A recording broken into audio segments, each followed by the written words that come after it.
रहीम अस्सलाम वालेकुम। आज हम क्लास 9 FBIC के एक्सरसाइज 2.2 लॉगरिथम चैप्टर के स्टार्ट करते हैं। तो जी क्वेश्चन नंबर 1 है check whether log x 7 minus x is defined for. अब आपको यहाँ पर क्या करना है कि इन्होंने डिफरेंट वैल्यूज़ दी हुई हैं एक्स की इस एक्सरसाइज के क्वेश्चन नंबर 1 में, मगर इन्होंने यहाँ पर एक आपको चेक दिया हुआ है कि भाई आपने यहाँ पर log x 7 माइनस एक्स के अंदर आपको उसकी वैल्यूज़ पुट करना है। चलें जी, तो क्वेश्चन नंबर 1 है, इसका स्टार्ट करते हैं हम। x इज इक्वल टू 0 इन्होंने वैल्यू दी हुई है, x की वैल्यू 0। आपने आप सबसे पहले यहाँ पे ये वाला फॉर्मूला जो उन्होंने दिए पुट कर देना है log x 7 माइनस एक्स, सही है ना। यहाँ पर हम क्या करेंगे, x की पावर को 0 लिखेंगे is equal to 7 minus x. 7 minus x is equal to करके हम लिख देंगे और x 0 लिखेंगे। अब x 0 क्योंकि x जो है वो log में कहीं पर भी नहीं होता कि x की वैल्यू हमने क्या फाइंड करना होता है, इसलिए यहाँ पर इन्होंने x की एक नंबर में वैल्यू दी हुई है। तो x की पावर 0 है, यहाँ पर 0 की पावर यानी x की पावर क्योंकि 0 x इज इक्वल टू 0 है, तो इन्होंने x की वैल्यू का हमने क्या करना है, उसकी वैल्यू की जगह पर 0 लिख देना है। 0 की power 0 is equal to 7 minus 0, सही ना। x की यहाँ पर भी जो वैल्यू है 0 ही हम यहाँ पर पुट करेंगे, तो 7 माइनस 0 हो गया। अब 0 0 है, यानी कि अब आपको जब मैंने बताया इससे पहले वाली एक्सरसाइजेज में कि जब किसी भी नंबर के ऊपर पावर में 0 होता है तो वो इज इक्वल टू 1 माना जाता है, मगर हम 0 के ऊपर जो 0 पावर है उसको हम 1 नहीं मानेंगे, सही है ना। हम 0 की पावर जो 0 है उसको हम 0 ही डिफाइन करेंगे और 0 इज इक्वल टू 7 में से 0 निकल तो वो 7 ही बचेगा। तो ये जो है ये अनडिफाइंड है, यानी कि डिफाइंड नहीं है। अब इसका हम क्वेश्चन नंबर 1 का पार्ट 2 उठाते हैं। इसमें x की वैल्यू दी हुई है 1 के बराबर, हमने फिर वही चेक डालना है log x 7 माइनस एक्स जो है यहाँ पर, फिर वही हम लिखने हैं, हमें वही पावर लिखनी है, x की पर 0 पावर शो करनी है, 7 माइनस एक्स लिख देना है।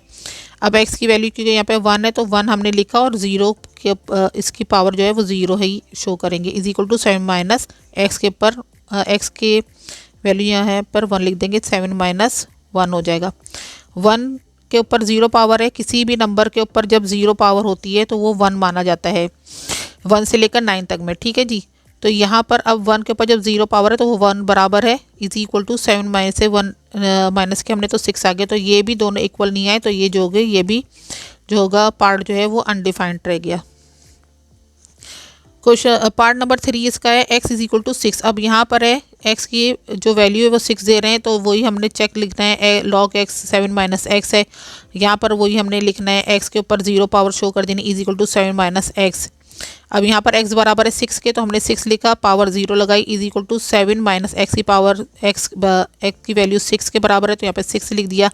6 के ऊपर 0 है, इसका मतलब वो 1 के बराबर है इज इक्वल टू 7 माइनस 6। तो यहाँ पर जो है वो 7 में से 6 जब निकला तो 1 आ गया, क्योंकि प्लस साइन 7 का है तो यहाँ पे प्लस ही आएगा। तो अब ये दोनों जो वैल्यूज हैं वो बराबर हो गई, 1 इज इक्वल टू 1, तो ये हो गया डिफाइंड, ठीक है जी। अच्छा जी, क्वेश्चन नंबर 1 का पार्ट 4 है, x है और ये है x जो है वो आपका क्या है, ग्रेटर है और इक्वल टू है 7 के, यानी कि x जो आपकी पास वैल्यू है 7 है कि इक्वल भी है और 7 से ग्रेटर भी होगी। तो 7 से हमने 2 डिजिट ऊपर ले लिए, 7 8 9 ले लिया x के बराबर।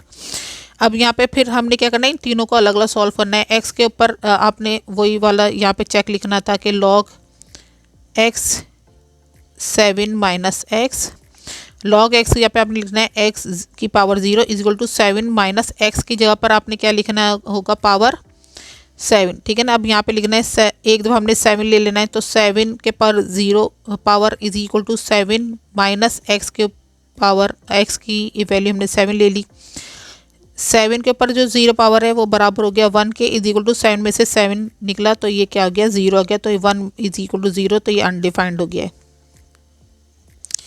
अब हमने यहाँ पर अगली वैल्यू 8 ले लेनी है, तो x के ऊपर 0 power is equal to 7 minus x, x की वैल्यू हमने 8 ली, 0 इज इक्वल टू 7 माइनस 8, 8 के ऊपर 0 पावर है वो बराबर हो गया 1 के, इज इक्वल टू, अब 7 में से 8 निकला तो 1 आ गया, लेकिन साइन किससे लगा, माइनस का, क्योंकि 8 का साइन माइनस है और 8 जो है वो बड़ा है, तो -1 इज इक्वल टू -1, तो ये भी अनडिफाइंड हो गया क्योंकि 1 -1 के बराबर नहीं है।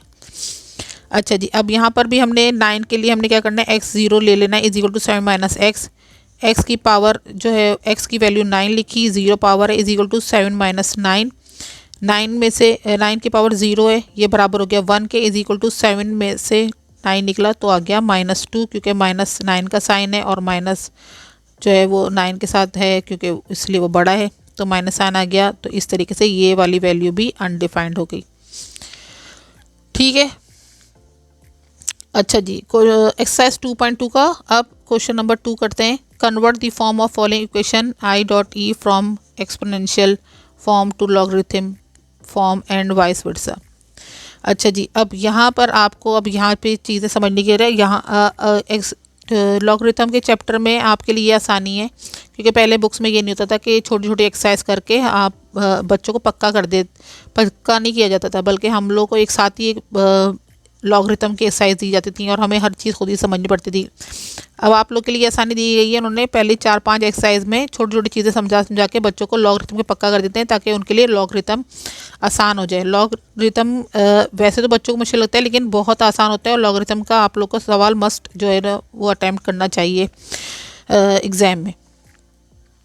तो पार्ट 1 आ रहा है कि लॉग की वैल्यू नीचे 6 लिखे, 216 इज इक्वल टू 3। यहाँ पे आपको देखना चाहिए लॉग के साथ जो नंबर लिखा होता है वो बेस होता है असल में, सही है ना, और जो इज इक्वल टू की बात होता है वो चीज़ होती है एक्सपोनेंट। ये चीज़ आपको ये समझनी है कि लॉग के साथ जो नीचे लिखी हुई है पावर वो क्या है, आपका बेस होता है, और 3 जो इज इक्वल टू की बात होती है वो एक्सपोनेंट होता है, और जो 216 करके होता है उसको हम x कहते हैं। ठीक है जी, तो यहाँ पे अब आपको इसको कैसे डिफाइन करना पड़ेगा। ये बेस बनेगी 6 और जो एक्सपोनेंट होता है वो उसकी पावर होती है, यानी 6 की पावर 3 बन गई, इज इक्वल टू जो x है वो हम साइड में लिख देंगे 216।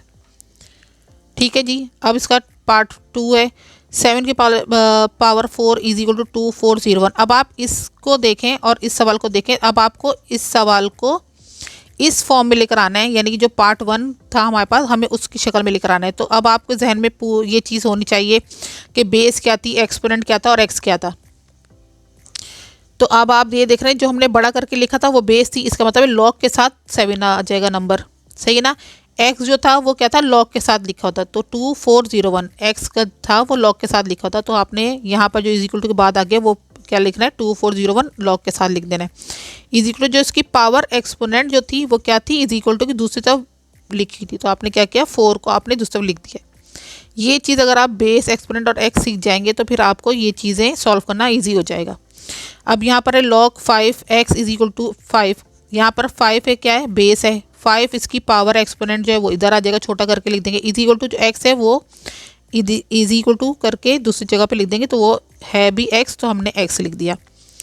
पार्ट 4 है b की पावर -3/4 इज इक्वल टू 1/27। अब आपको पता है यहाँ पर क्या होता है, ये चीज़ जो होती है वो बेस होती है, तो हमने क्या लिखना है log b, और यहाँ पर जो एक्सपोनेंट होता है वो क्या होता है, इसकी पावर बनती है 1/27, इसकी पावर बन के इज इक्वल टू x जो होता है हमने क्या होता है क्या करना होता है, दूसरा करके इज इक्वल टू के लिखना होता है, तो ये हो जाएगा -3/4। ठीक है जी, अब पार्ट 5 करते हैं। 125 x/3 इज इक्वल टू 25। हमें पता है ये जो बेस है ये लॉग के साथ छोटा करके लिखते हैं, log 125 हो गया। अच्छा जी, ये x जो होता है वो हमने दूसरी तरफ लेकर आना है, 25 इज इक्वल टू ये जो है एक्सपोनेंट की पावर x/3 हमने दूसरा बड़ा करके लिखना है x/3। ठीक है जी, क्वेश्चन पार्ट नंबर 6 है log 10 की power 12 is equal to y है। अच्छा जी, ये वाला 10 जो है वो बेस है, ये बड़ा होकर लिख गया, यहाँ पर एक्सपोनेंट है y इसकी पावर बन गई इज इक्वल टू x जो है उधर चला गया 10 की power 12। 256 x/4 is equal to 1/64, इसका पार्ट नंबर 7 है। अच्छा जी, यहाँ पर हमने क्या लिखना है, ये बेस है log 256 x आ गया, इधर एक्सपोनेंट आ गया 1/64 इज इक्वल टू x चला गया x/4। पार्ट 8 है log 3 x³ + 1 is equal to 2 है हमारे पास। अच्छा जी, log 3 ये बेस है, 3 इधर बड़ा होकर आ गया, एक्सपोनेंट 2 है, 2 इधर आ गया, पावर बन के इज इक्वल टू x3 + 1, ये x है तो ये इधर वैल्यू इसकी यहाँ चली गई इज इक्वल टू की दूसरी तरफ। पार्ट 9 है log 5 2x - 3 is equal to 1। 5 base है, 5 बड़ा होकर आ गया, 1 जो है एक्सपोनेंट वो 5 के ऊपर पावर बन गई इज इक्वल टू जो x वैल्यू थी 2x - 3 वो इज इक्वल टू की दूसरी तरफ चली गई। पार्ट 10 है 2x + 1 इज इक्वल टू 2 इसके ऊपर क्यूब की पावर है। अच्छा जी, ये है 2 की power cube is equal to 2x+1। हमने इसको क्या करना है, तो इसकी थोड़ी सी दोनों की जो है वो डायरेक्शन चेंज कर देनी है। हमने 2 क्यूब इधर लिख लिया इज इक्वल टू 2x+1। अब यहाँ पे हमें पता है बेस जो है वो क्या होती है, लॉग के साथ लिखते हैं, तो log 2, और हमने क्या किया, ये x जो था वो इधर लिखना है, 2x+1 is equal to exponent जो है वो इधर चला जाएगा। अच्छा जी बच्चों, अगर आपने ये चीज़ सही समझ ली ना कि बेस किधर लिखते हैं और x किधर लिखते हैं और एक्सपोनेंट किधर लिखते हैं, तो आपको ये वाला सवाल सॉल्व करने में कोई मुश्किल नहीं आएगी। ठीक है जी। अब इंशाल्लाह नेक्स्ट वीडियो में हम इसका एक्सरसाइज 2.2 का जो बाकी पार्ट्स हैं 3, 4 वो सॉल्व करेंगे। जब तक के लिए अल्लाह हाफिज़।